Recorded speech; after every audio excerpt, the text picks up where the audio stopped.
suspect has been identified as Sheldon Johnson, a criminal justice activist who previously served time in prison. All right, Fox 5's Linda Schmidt live in the High Bridge section of the Bronx tonight with more on this surprising turn of events. Linda.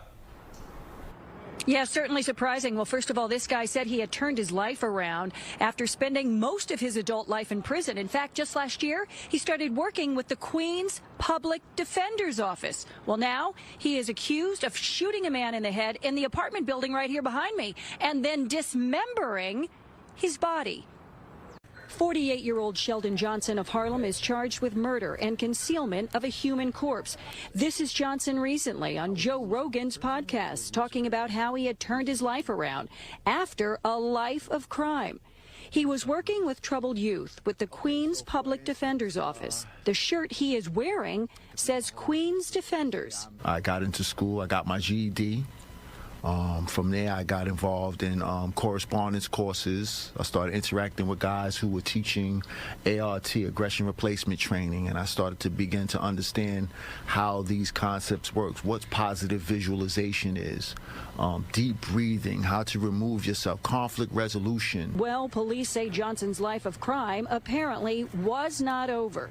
He is accused of shooting 44-year-old Collin Small in the head in Small's sixth-floor apartment on Summit Avenue and then dismembering his body. Detectives combing over potential evidence again today.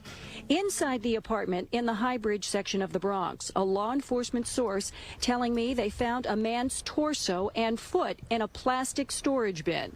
Investigators also found the victim's head, legs, and arms in Johnson's freezer in his apartment building in Harlem.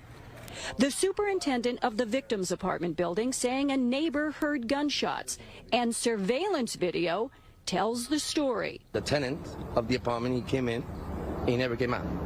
So I called police because it's suspicious. The super providing me with these surveillance pictures inside the building that allegedly show Johnson carrying bags in and out of the apartment building the day of the murder and changing his clothes several times, as well as wearing disguises.